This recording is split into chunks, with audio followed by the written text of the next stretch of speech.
Good evening. This is the Bridgeport Board of Education Facilities and Finance Committee meeting. The date is Monday, September 16th, 2024, and the time is now 6:03 p.m. We'll do a roll call. Tahiba Bain. Here. Mr. Albert Benahan.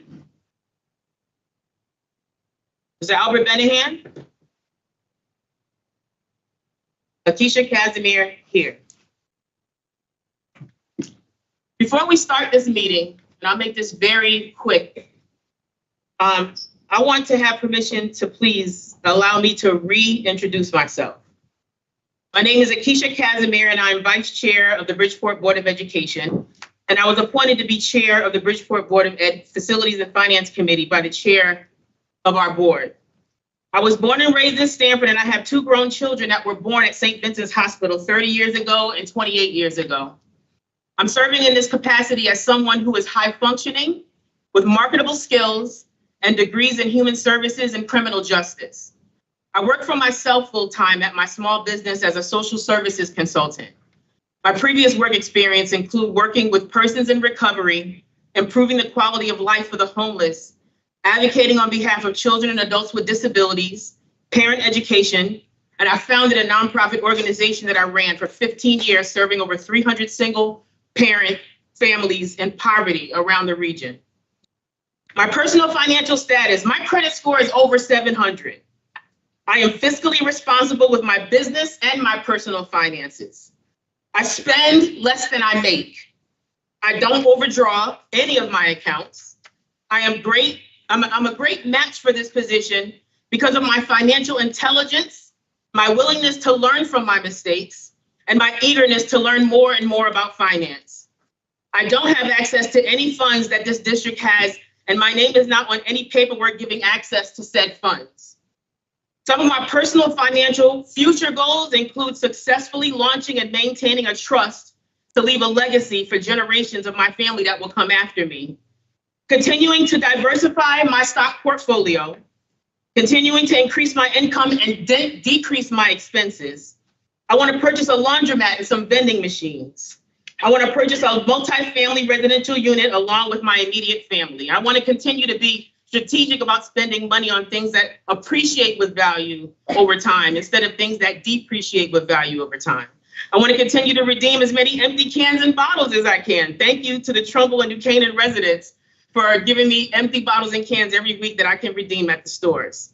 I do have one major credit card that's under 30% of my credit limit. The only other debt that I carry is student loan debt, and I'm aggressively working on clearing that up. I pay all of my bills on time. So I just wanted to kind of give you a background as to where I come from, because that had never been done since my very first meeting last school year. And I figure I should say those things about you just to let you know what kind of person is chairing the Facilities and Finance Committee. I continue to serve on the Facilities and Finance Committee because there's so much to learn about education, finance. No one person knows every single area of finance. I'm very excited about the prospect of learning all that I can from this experience and from the financial experts that work for this district. I don't volunteer my time to be on this board for any type of financial gain. I'm just simply here to help the superintendent and the rest of the board help the children, staff, and administrators of this district not only stay afloat with just enough money to function every day, but also help the district tap into every single funding source that the district is eligible for in hopes that the district receives the funding that it is rightfully entitled to. An over $360 million budget is overwhelming, and it has many layers and levels to it. But I promise that I will continue to work very hard and do my best to learn, absorb all that I can, and improve in areas that I need to improve in so that I can be the best representative of this district that I can. And most importantly, be a model for fiscal responsibility for our children. So thank you for listening to that. How this meeting is going to be organized is we will listen to the presentations first before questions will be allowed to be asked by anyone, including myself. The reason for this is because I want the presenters to go through their entire questions of their entire presentation in hopes that most questions will be answered by the end of their presentation. Committee members will not have restrictions on the number of questions that they want to ask. Other board members who are not a part of this committee will be committed to ask 3 questions each. If other board members have questions that have multiple questions within those questions, you only have 3 questions each. I will repeat these rules as I need to in order for the meeting to flow and minimize chaos. And thank you for listening to that. And now we can get into the agenda. The first item on the agenda is approval of minutes from May 2024. Sorry, I'm just looking around for Mr. Benny. Approval of minutes from May 2024. May I have a motion to approve the minutes from May 2024 meeting? No, what is your motion? I move to approve. We have a motion to approve the minutes for May 20th, 2024. Sorry, we have somebody on. Oh, Mr. Benahan is, okay. Excuse me, I didn't see. Thank you, IT, for letting me know. Mr. Benahan has joined us online. Mr. Thank you, Benahan? Madam Chair. Yes, thank you, Madam Chair. I'm on my way. I'll be there in a few minutes. Thank you for that. Okay, all right, so you're listening. Okay, so we have a motion to approve the minutes from May 2024. Is there a second? I second it, Mr. Benahan. It has been moved by Ms. Bain and seconded by Ms. Benahan, Mr. Benahan. All in favor, say aye. Aye. Aye. Any abstentions? Any noes? Okay, motion carries. The next item on the agenda is introduction of the new Chief Financial Officer, Mr. Nestor Nikwo. Is pronounced in American terms, Nikwo, but in his native country it's pronounced Unkwo, Mr. Unkwo. Welcome to Bridgeport Public Schools. Good evening, everyone. My name is Nestor Nikwo. I'm the new CFO, Chief Financial Officer for Bridgeport Public School System. I've worked in the city of Bridgeport for more than 30 years. I was the project director for the city of Bridgeport on the city side, on the other side. In the middle, everything that goes along with it for 8 years. With 8 years of balanced budget, we then came back, and 8 years of national budget award every year for the last 8 consecutive years. Grew the fund balance from $18 million when Gannon came into office the second term to $43 million. So, I think I've seen enough numbers. Yeah, that's pretty much it. Mr. Nestor, what school did you graduate from? What's your education look like? I went to Sacred Heart, undergrad, economics, bachelor's, finance, master's, MBA, finance. I'm a certified chief financial officer with the state of Connecticut. Thank you. Thank you. Mr. Nico, did you have a presentation? No, okay. No, introduction. Okay. Next item on the agenda, presentation of itemized costs of convocation and graduation. These were uploaded to the board member portal. Dr. Avery, did you want to talk about convocation and graduation costs? Yeah, Nestor's going to kind of go through the line items. Oh. It was a request to have this itemized as to what was paid, for convocation and graduation. Mm-hmm. And so he's going to go through some of those itemized costs. And if there's any questions after that, then we're going to take questions. Excellent. Thank you, Dr. Avery. Mr. Nikwo. Madam Chair, which one are you more interested in, convocation or graduation? We're more interested in convocation, I believe. That has been the topic that I've been hearing over and over again, if I'm not mistaken. Very well. But you have the numbers for both. Yes, I do. If we do have questions for both, right? Yes, absolutely. Okay, so let's do convocation, please. Just before, not to confuse everyone, I will start from the bottom. The total cost of everything is $36,210. That's the total cost. Now I'll go into itemization, because I didn't want to go into itemization and people are going to lose the total cost. So I decided to do it that way. The rental of an amphitheater is $24 $24,999. That's pretty standard. That's what they charge for graduation also. Because of the uniqueness of the area, what a wonderful, perfect location, accommodates everyone. And I don't think there's another space like that in Bridgeport, to my knowledge. So that's what he charges. That's what it costs. A lot of security guards, a lot of things to cover their expenses.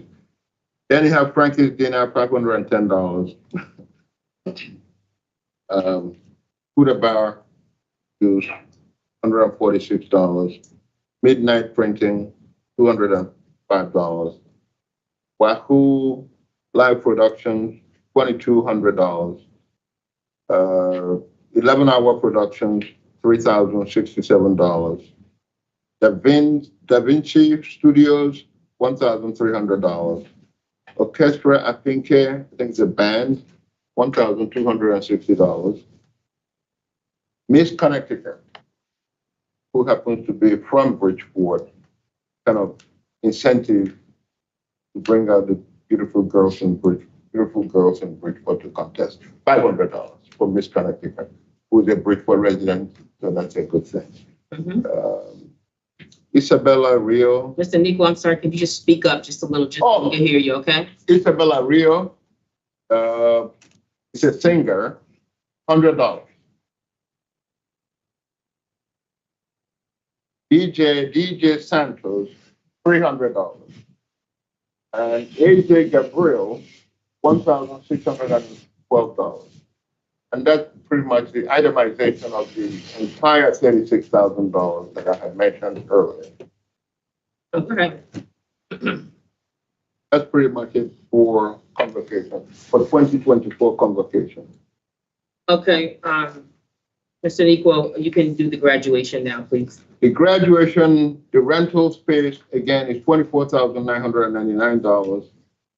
Harborview Market, which is a local Bridgeport restaurant, $1,050. They make excellent cookies, if anybody hasn't had them. Okay. I'm just, yeah. Thank you.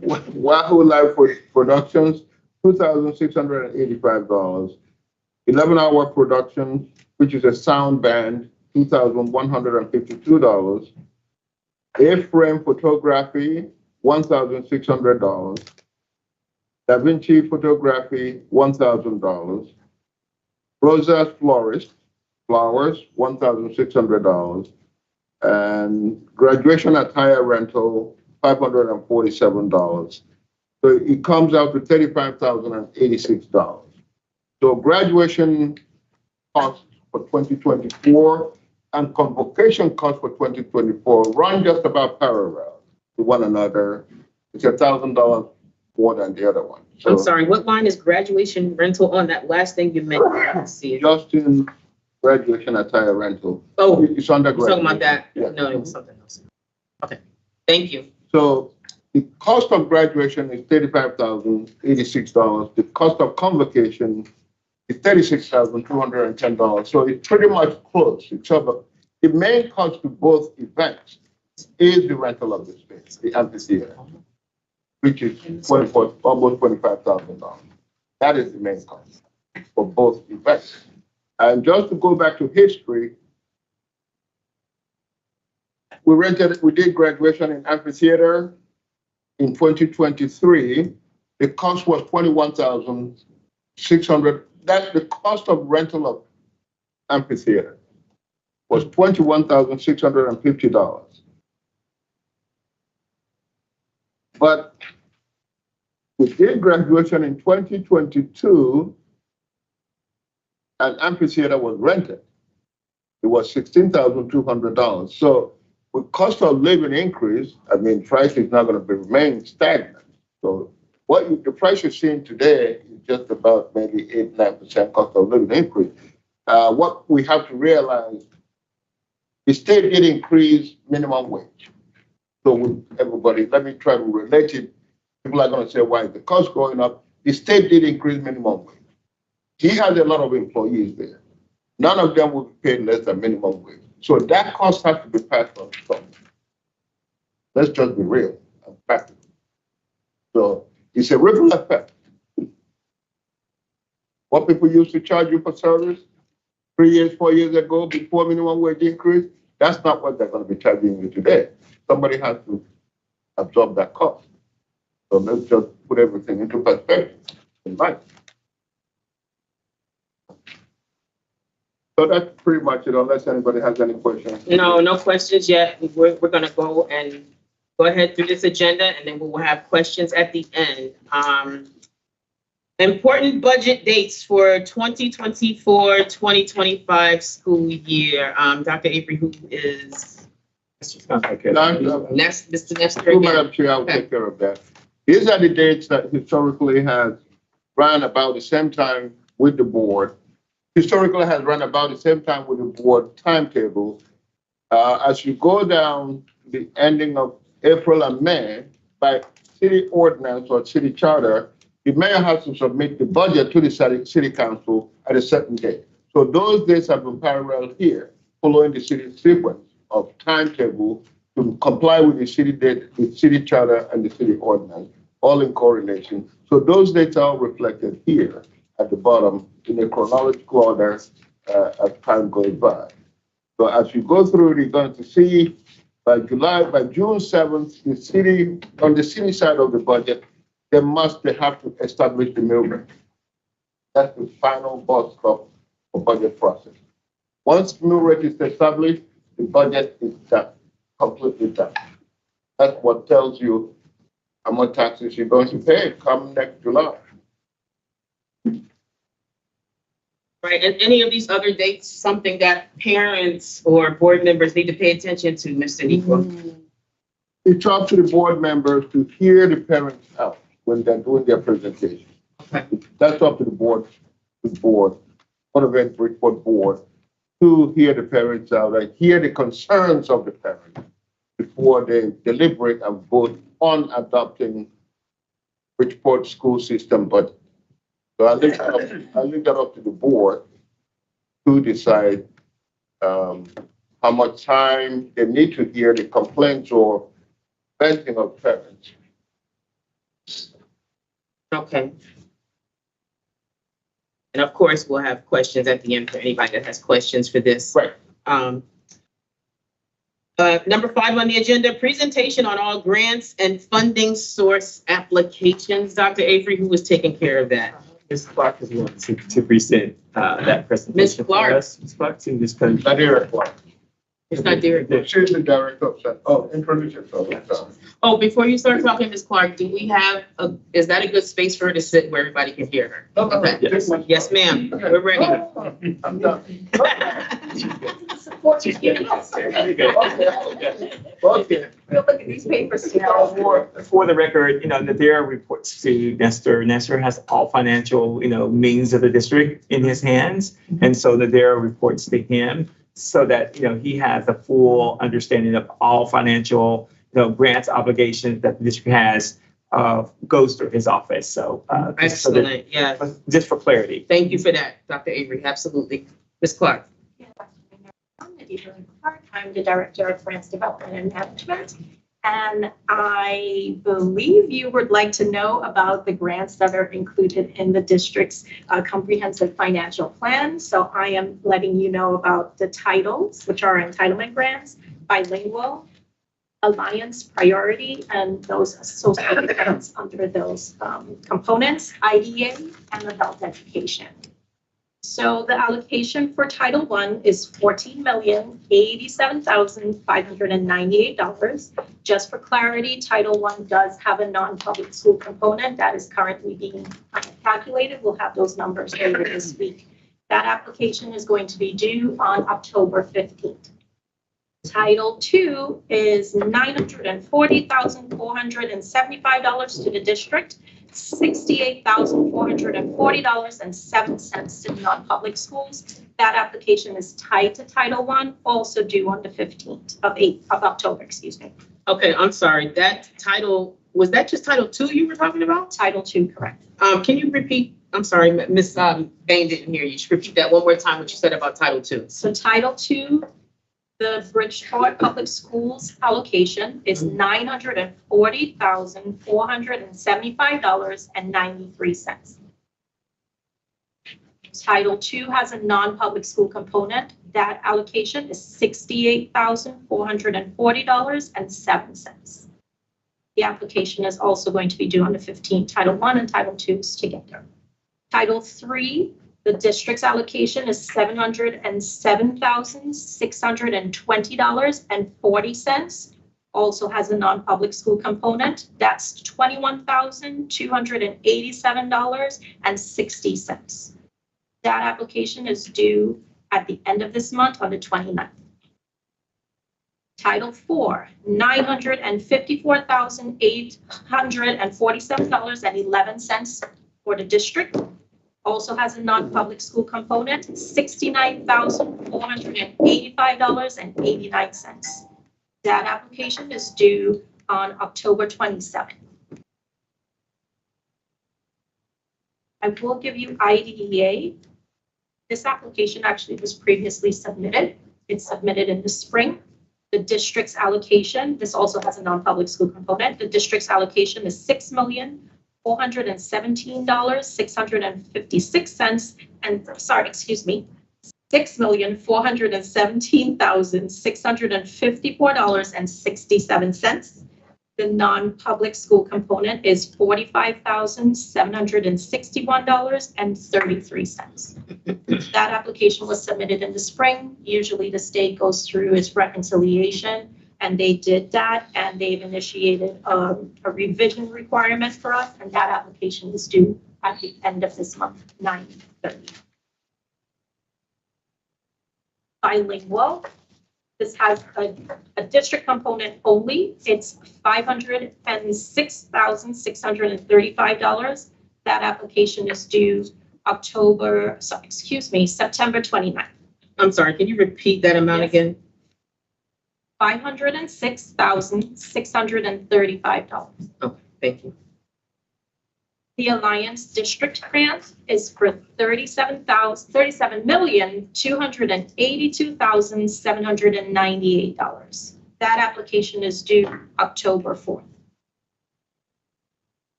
Alliance Diversity, it's part of the Alliance Grant. It's a component together. That's for $232,354. That is also due on the 4th. Priority Grant is for $4,800,821. That is also due October 4th. Priority School Extended School Hours Grant, no non-public school component. This is for $338,929, also due October 4th. Priority Summer School Grant. This is a little interesting. It is for past summer, so we build the budgets in advance, but they give it to us a little later. This is for $397,475. This application is also due October 4th. Adult Education, $3,085,659. This also is in the middle of a reconciliation. The district is expecting to do its application by 9/30, which is to do. I'm sorry, can you repeat that? $3,085,659. 3,085,000. Are you saying 3,850,000? 3,085. 085. Yes, ma'am. Uh-huh. 659. 659. Sorry about that. Thank you. No problem. And this represents $69,957,844 in grant applications due within the next couple of weeks. So is that 9:30? So we have the reconciliations for IDEA and adult education are due 9/30. The bilingual application is due, and the Title III application are due 9/29. The Alliance and Priority grants are due October 4th. Title I, Title II are due October 15th. and Title IV is due on October 27th. It's a very compressed timeline. Yeah. These are the major grants that are indicated as either entitlements or, state-funded grants Okay. that really require updated narratives, budgets, everything needs to be submitted in order for us to receive these dollars, and would have been mentioned in any comprehensive financial plan over the last couple of years. Anything else? Is it for you? Have additional questions? Nope, we'll take the questions at the end. You absolutely will have questions, so please stick around. Thank you again. Item number 6, presentation from Mr. Jorge Garcia, Chief Operating Officer. And George is not here today, but he, I think, has a video that we're going to play with George explaining, some of the things that he was tasked to do today. Also, we have members of his staff here and PJ to assist in addressing any questions at the end as well. Excellent. Thank you. Want to make sure it's loud enough for YouTube as well, right, guys? Yes, I can hear it. Thank you.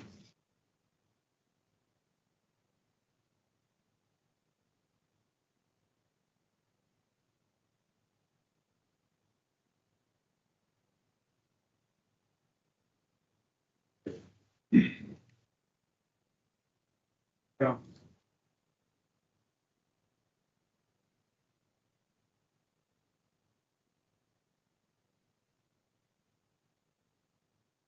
While we're waiting, there's candy over here, and the bowl is for anybody who would like a piece. I know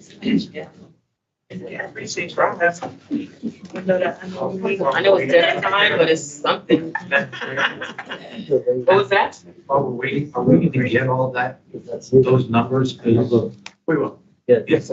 Absolutely. Absolutely. I wrote generalities, but I assume that we'll get the whole. Yes, yes. Everybody will. It was. I had issues with that too. When they started. Reach out to Stacy. I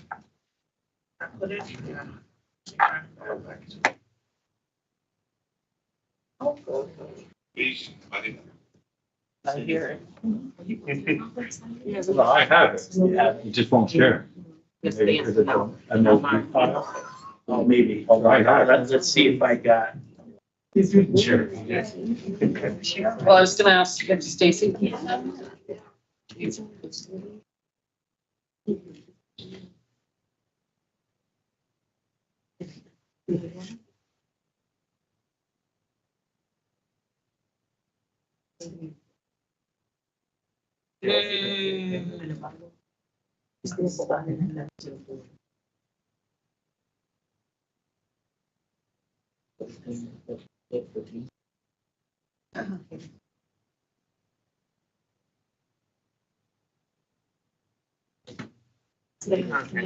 absolutely. Oh, here, I know she's on there.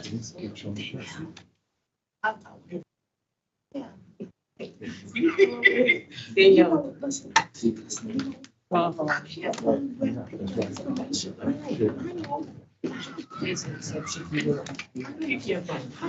does that work?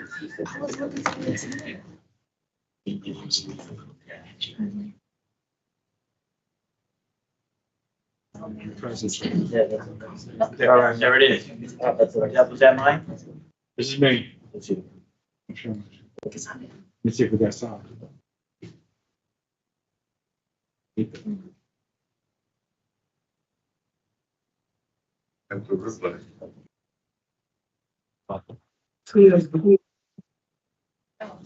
muted, Mr. Garcia. You're muted. Thank you.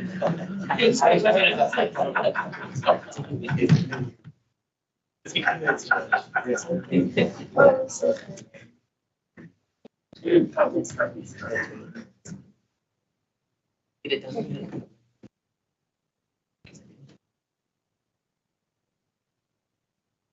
Mark, can you do it from your phone? I'll send you.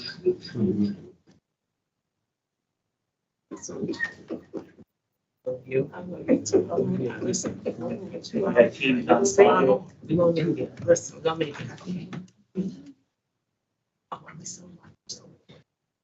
He's trying to. I just wanted to acknowledge, I'm sorry, I want to acknowledge, Board Member Woodson and Board Member, Ms. Jennifer Perez, is at the meeting online. That's it, right? No sound. Simultaneously on the phone. Your son's cooking.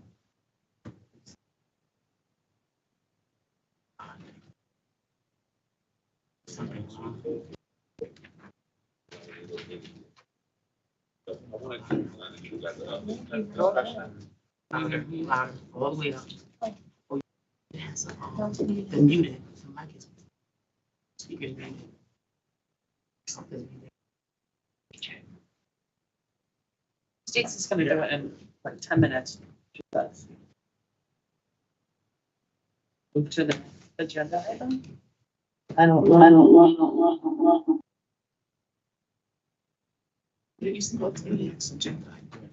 We're gonna go, okay. Sorry about that, everyone.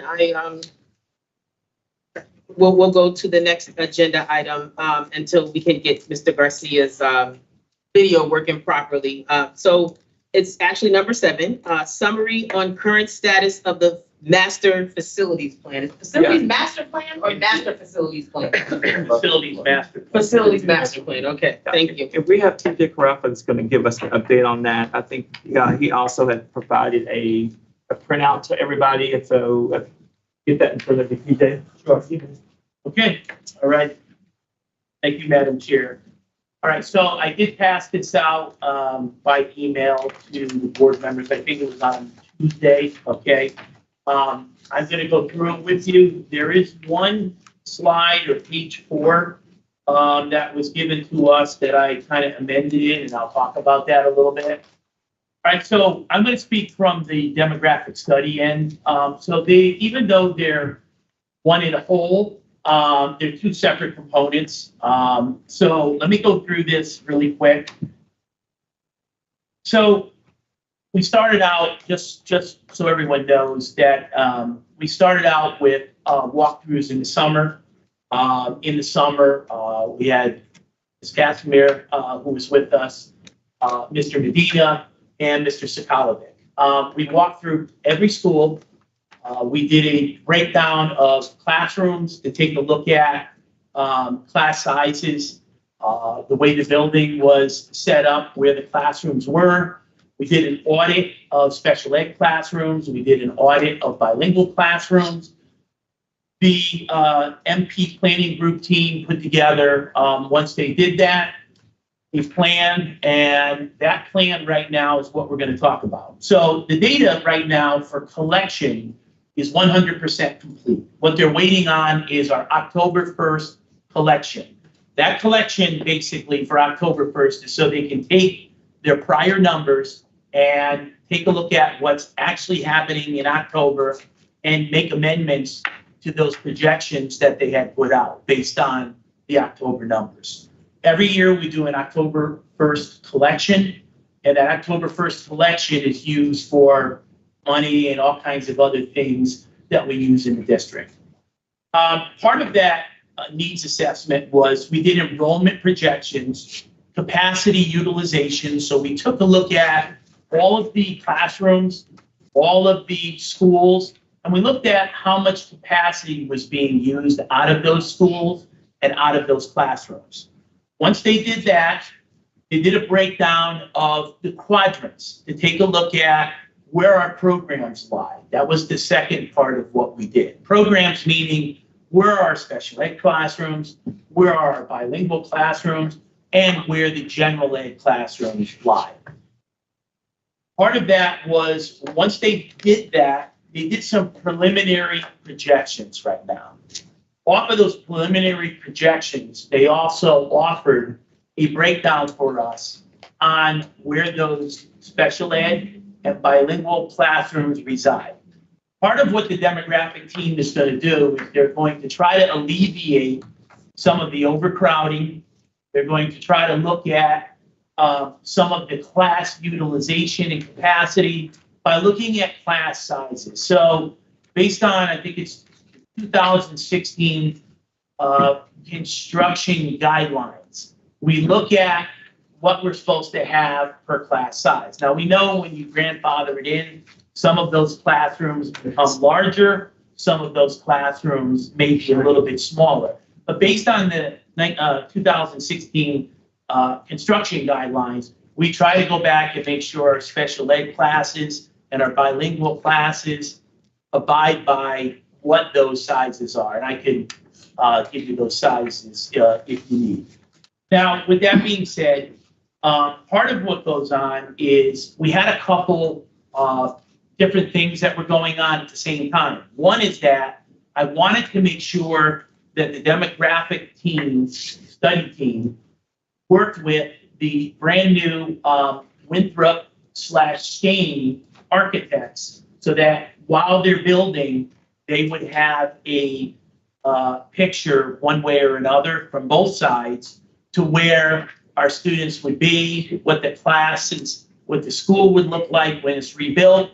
So that was part one. Part two, we wanted to make sure that they mirrored up with Studio Jade, who is doing the second part of what Mr. Garcia will be talking about on screen, which is the facilities part. And that's digging deep and getting down into all the nuts and bolts of the school. With that being said, with working with both teams, at the time we gave you this, there was about 45% assessment field work completed with the demographics for the facilities master plan team. Our team is projecting that by February or March, we will have a finalized facilities master plan and demographic study. Now that demographic study is going to bring in a few different components. One, they're not just going to give you one view. It's going to be 3 or 4 different options to look at.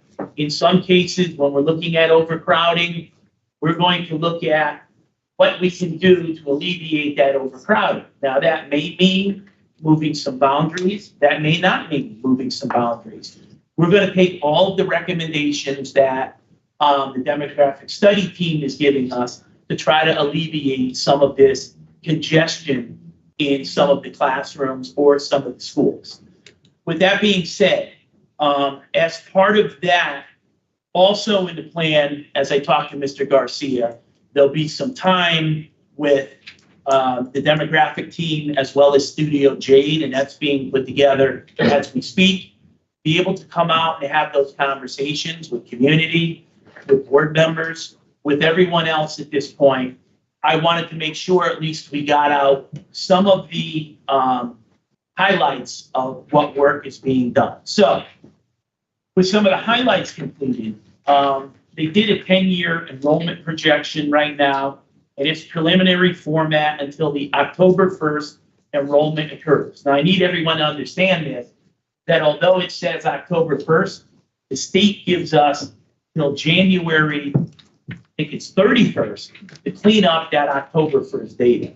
But we have a span of time between when October 1st is collected, cleaned up, and then at that point, given to the state for final recourse at that point.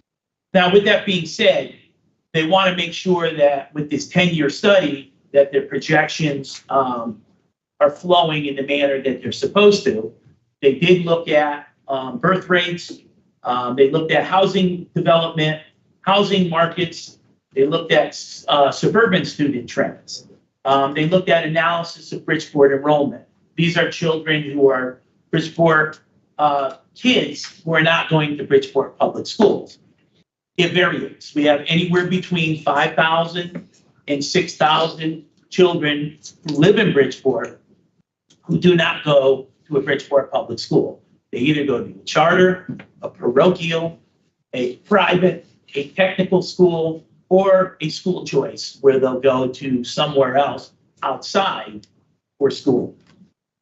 Our quadrant analysis. We look at a quadrant as north, south, east, and west to make it very easy. And what we want to do is be able to map everything so that when the board gets it, you get a good depiction of where our programs lie. So where do special ed programs lie? Are they clustered in one quadrant? Should they be dispersed out through multiple quadrants so that we don't have busing costs from one quadrant all the way down to another quadrant? We also are looking at ELL and students in migration, as well as programming challenges and impacts to enrollment projections. So what are those impacts to enrollment projections? An influx of migrants. People coming in, could be war somewhere, there could be other things that transpire on why we get an influx. So a lot of this is, pretty high caliber, breakdowns in being able to, how do I want to say, project the best that we can. Now, the school capacity and utilization is a little bit, we take the ed specs and we look at the ed specs when a school is built, and the ed specs will tell you this school is built for N number of students. So for instance, Harding High School, because there was a newspaper article and I need to bring that up, it was built for 1,150 students, okay? At that point, we're a little bit overcrowded at this point now, but in a sense, we're not, because the classes are not up to capacity. So some of this we're looking at saying, well, what is going on? And we're having the team go in, delve in and say, well, the ed specs say, 1150, but we're not getting any grievances from the union. And, we're at a class size of 28 or 27 at this point, then, we're doing pretty good. So we're looking into that on why stuff like that's happening. There's about 30 elementary schools, 7 high schools, and some programs. They inventoried classrooms. They made standard classrooms, special purpose. They looked at each facility and developed the floor plan, schedules. They looked at staffing plans, placement of district-wide programming, walkthroughs, and numerous meetings that they had with Board of Education members. They detailed categorizations of space in each school. We looked at full-size classrooms. We looked at smaller support spaces, subdividing spaces. I think we've discussed every angle of what we could possibly do with a classroom inside of a classroom that could support some of those needs that we have for students. So when we look at flex rooms, or we look at resource rooms, or any specials, art, music, and all that stuff, we're also maintaining that we have to have art rooms, music rooms, whatever is available. We're not taking away from the children. We're making sure that that is part of that component that we speak of when we talk about the demographic planning. Also looking at special ed programs, SOAR, LEAP, RISE, medically fragile, bilingual, pre-K. We load levels for spaces based on grades and programming. And we review of school scheduling and locations of programs, existing and projected utilization based on current operations. So one of the things that the team's looking at is based on our current operations, they want to see if we're utilizing the facility properly, if we're utilizing those classrooms properly, and how can we better serve our students with possibly making moves to programming so that it can open up schools that are having issues and moving some of that programming to schools that can handle the load of that programming that's going on in the district. Those are some of the discussions that have been had now and some of the talks. We're in constant discussion with them when there's questions that arise.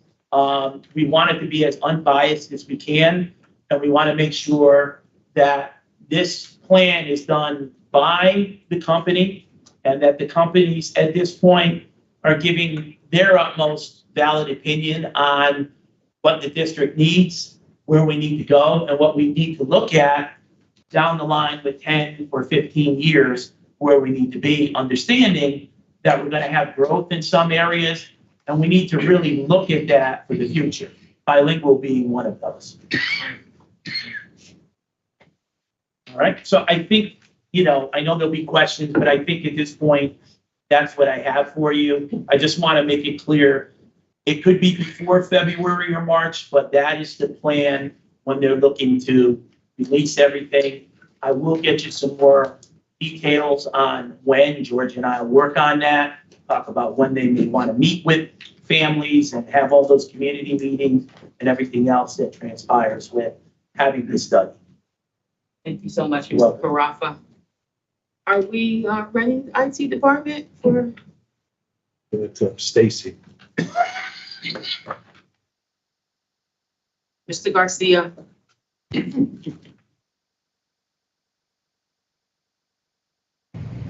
Good evening. My name is George Garcia. I'm the Chief Operating Officer for the Bridgeport School District. Unfortunately, I wasn't able to make it to this evening's meeting, but I wanted to take the time to give you guys an update, especially since there's so much momentum on what we have going with our facility assessment studies.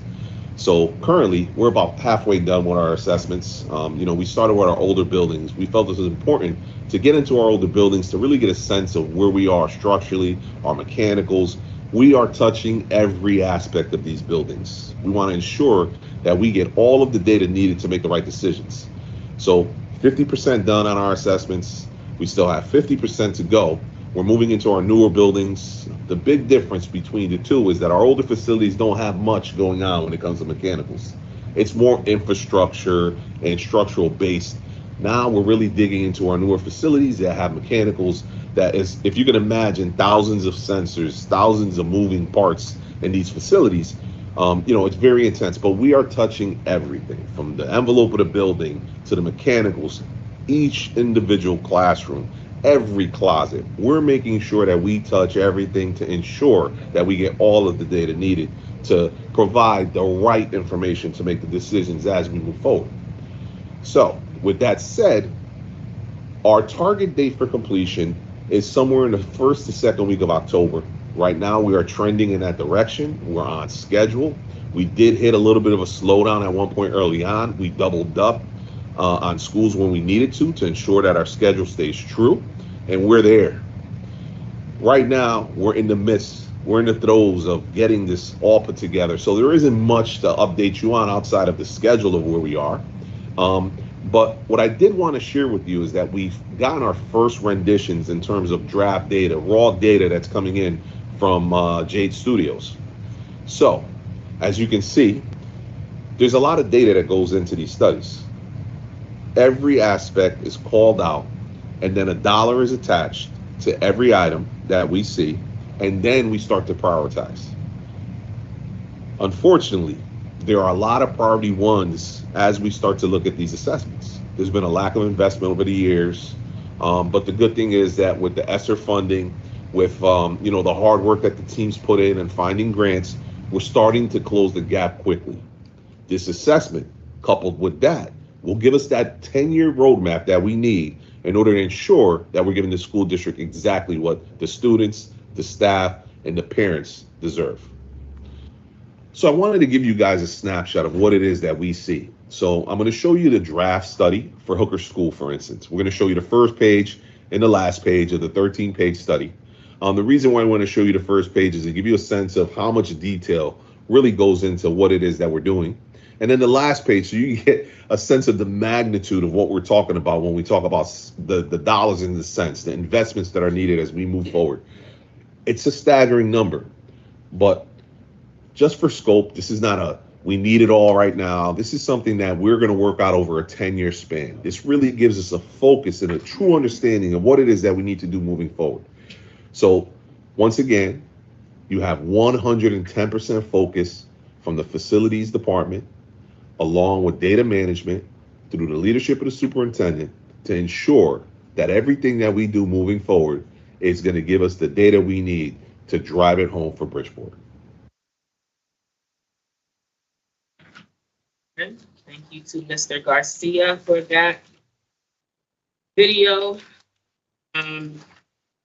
And now I just wanted to ask Ms. Nadira, just to remind you to please, all those numbers we spoke about tonight, please distribute those numbers to the entire board, all 9 members. Okay, thank you, ma'am. Now we're going to start with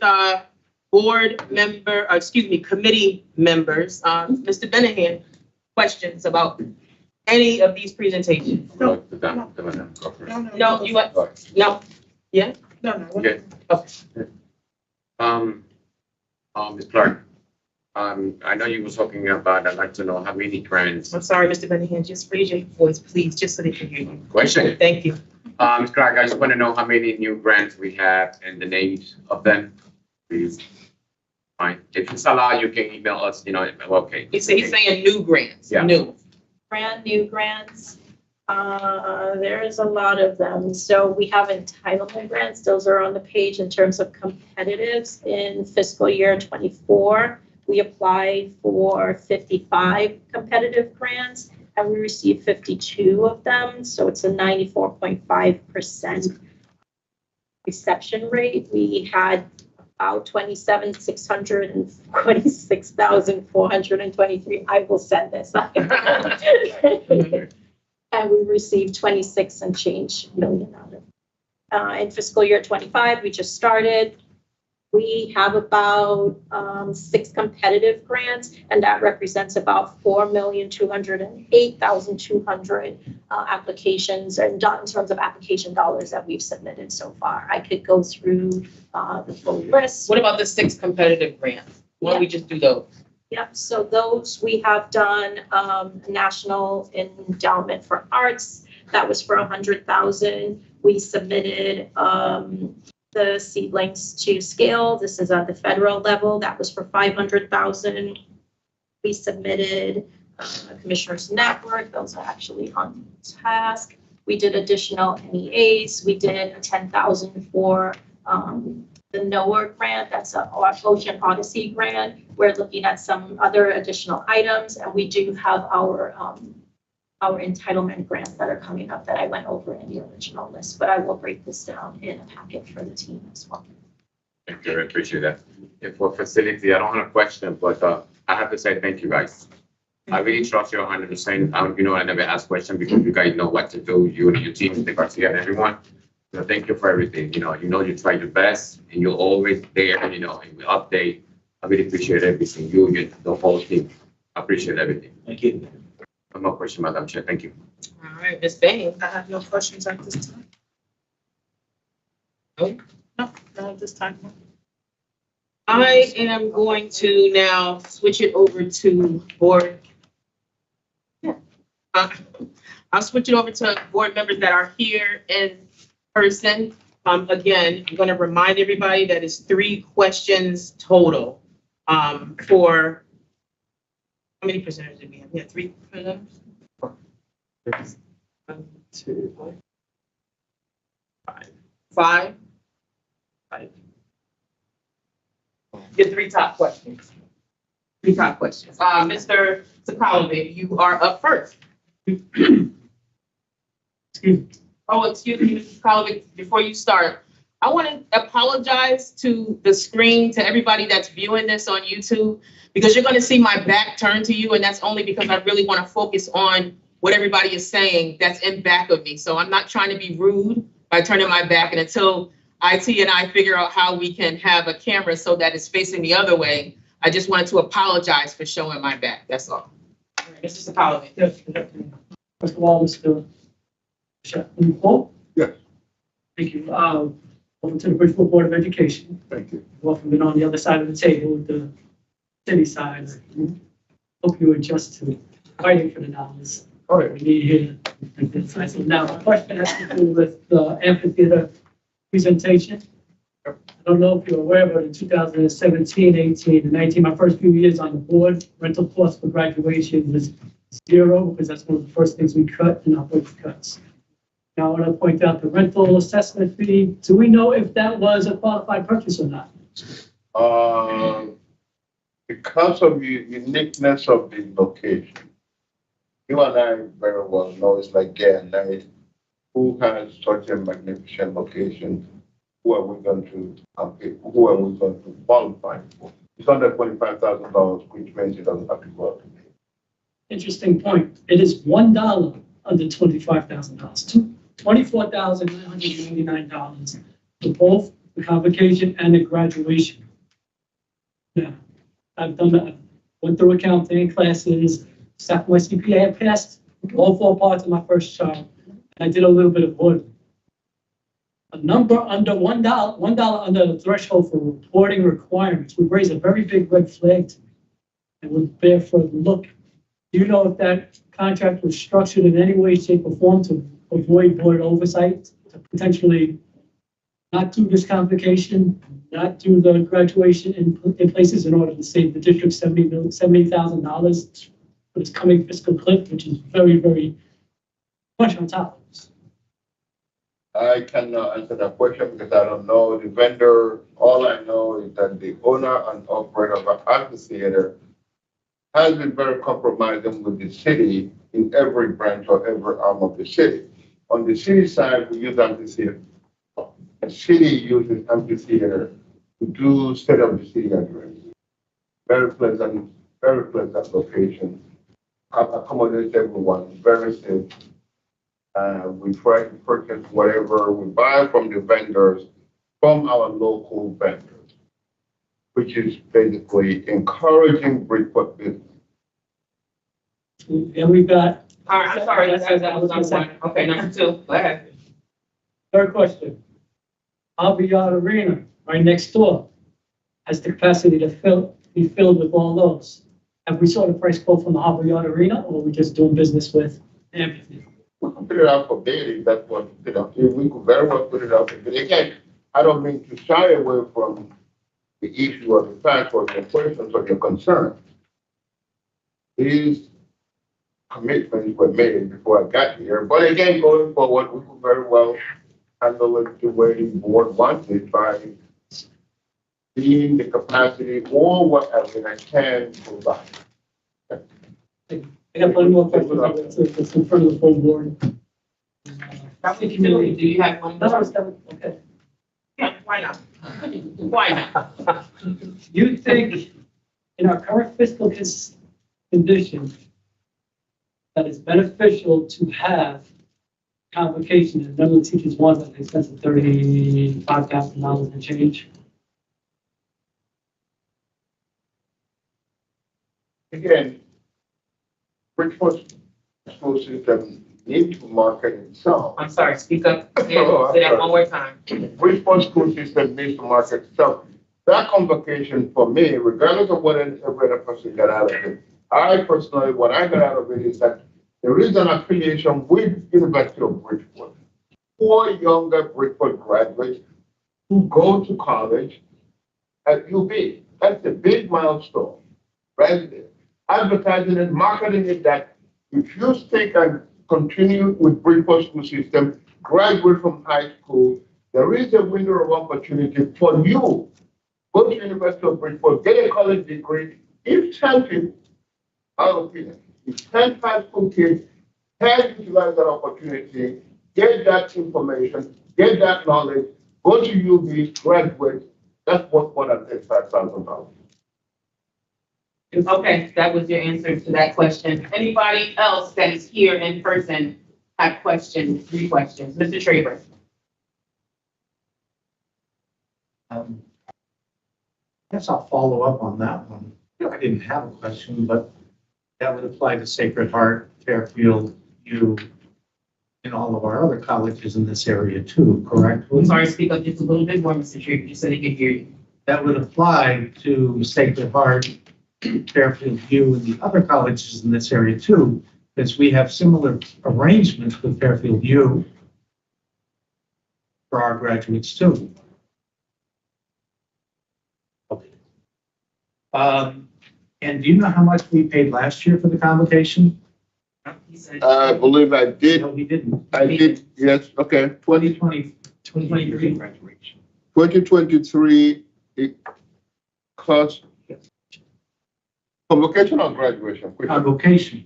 Convocation, what I have here is in 2023, $24,000 was paid to amphitheater.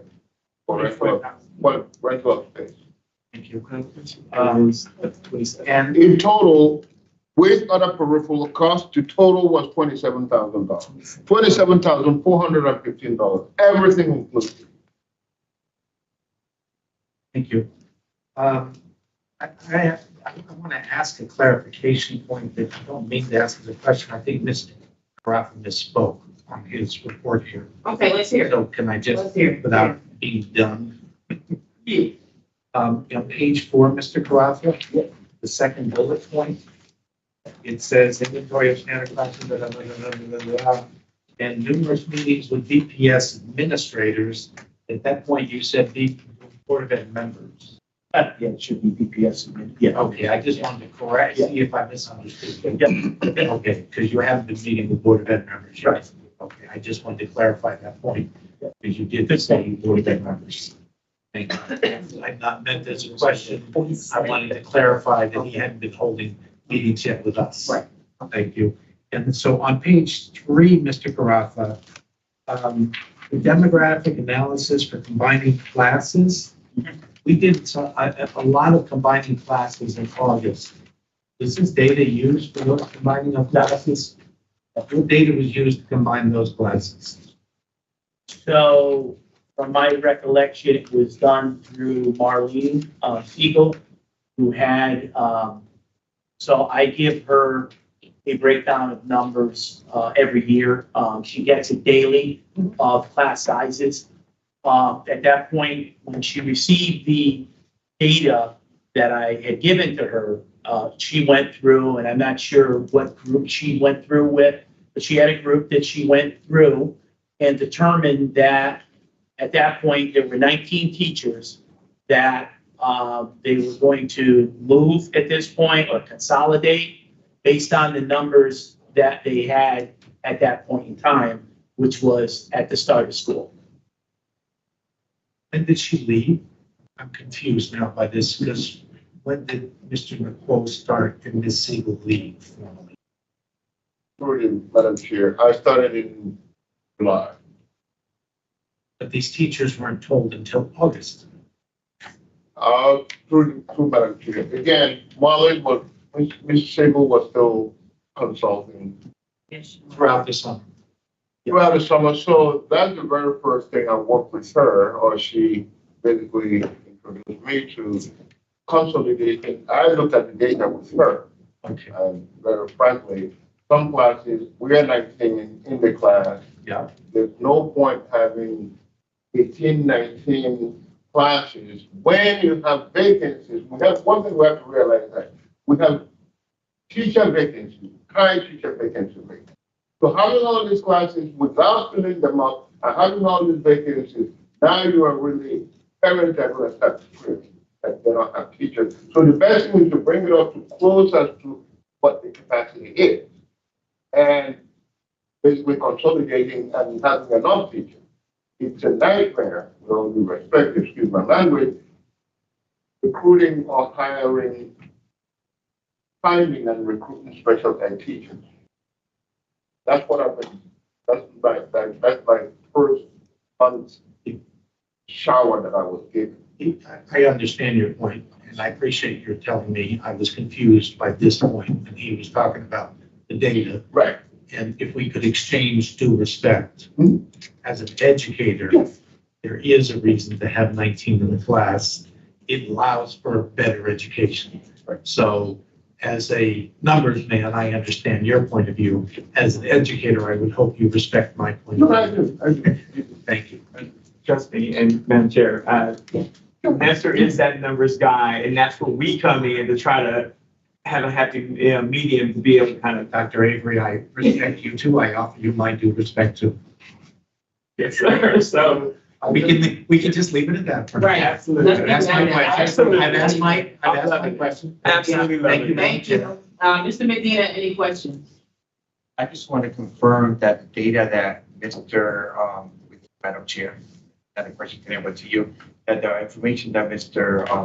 Cunningham asked concerning, I'm getting there, concerning the new grants. We're going to get that data as new grants, not all the grants. We just want to find out, I think that's what he mentioned, was we're trying to find out what are the new grants Right. We will be providing that by tomorrow, end of the day tomorrow, everybody will have it in their inbox. And please make a distinction, Ms. Clark, between the new grants and grants that we've already had that are ongoing. Please highlight it in future. I don't care, just please. And Yeah, for thank the you. board, one of the things that the superintendent has put before finance, myself, and administration is that we have to seek additional grants in order to try to meet the needs of the dollars that is going to be needed in the future. Mm-hmm. And so we're heavily trying to look at the available opportunities for grants across the state of Connecticut and federal to be able to, apply. And if we don't apply, we can't get. So we're going to be applying for pretty much everything that we can to kind of get to maximize dollar opportunities for our children. And so that's kind of the thing that we are going to be pushing for. Nadira is going to be giving us a monthly update of the things that they're pushing for. I was just about to ask. It's critical. Yeah. It's critical. We should be, in the running for a lot of opportunities. Our kids are in need. The district is in need. And so if we don't apply, we won't even know. So we're going to apply and see where it falls. And so keeping you guys abreast of that is important, as we start looking at the dollars in future opportunities with all the facility plan, demographic plan, all those things combined, and we can have a very, very rich, opportunity for the board to consider where we stand. And that is right before us. So over the next 3 to 4 months, it's all about where we stand. What can we build in order to give you guys a better picture of where we stand in the next 4 or 5 years in this district? So Thank you. And I will continue to take your referrals. As you can see, I have been adding your referrals on. There were a few things that was asked about, referred to this committee that aren't appropriate to put on the agenda, and I will put that in an email and the reasons why to all 9 board members. Mr. Medina, do you have any more questions? Yes, is there any more, what's the total amount of ESSER funds that are still being, able to be used? They're all smiling at each other, I'm sorry, didn't mean to make it hard. Well, ESSER No. ESSER has a deadline of September 31st. All funds must be committed. So to answer your question directly, all ESSER funds have been entrusted. Great. September You 31st. gave me a fact, you gave me a date, but then you gave me a statement. So you gave me a date that it has to be used by the September 31st, but yet giving me that date, Yeah. you said to me, all of it has been exhausted. Pretty So much all of it has been committed. now it's pretty No. much, I'm just trying to get a number. It's just a number, it's not really a date. He's a CPA, he can understand when funds are committed, is spent. Oh, I know that. So the answer to my question shouldn't be a date. You should. No, I he was would've- just I trying to would've tell you. accepted- Yeah. I know, I would have accepted the answer that everything has been committed. I would have accepted that as the answer and I would have known what that meant. Okay, can we just leave it don't there? ever Everything's think- been committed? So I just want to make sure, I just want to make sure you understand. Too I much. Yeah, understand. too much. I just want to say that I Answer the understand. question. Because both of you just look at each other and No, it's respond. okay. All right, So- do you have another No, question? Yes, I do, if I may. Okay. I'm still speaking, I'm sorry. How much money was brought in last year through grants, love? My beloved, I'm sorry. My beloved, Ms. Clark? It's what? I don't know everybody's name. Actually, one of the things that I think, and it was in term of endearment, once you try to be disrespectful. All right, Ms. I'm sorry. Clark is trying I'm to speaking, I want to answer your apologize question. on the record. Ms. It's so Clark that is she was trying to offended. answer your So question. again, It's especially, just, I'm it's just a trying to say professional that you know. environment. I don't call Again, it's anybody just- sweetie here. I never called anybody, sweetie. I never said that. Come on. Okay, all right, I'm sorry, Ms. Clark, can you please get this question answered, please? Fiscal year 24, our total grants received was 97,482,309. One more time, Ms. Clark, I'm sorry, louder, louder. $87,309. Because her voice is lower, so I just wanted to say it again.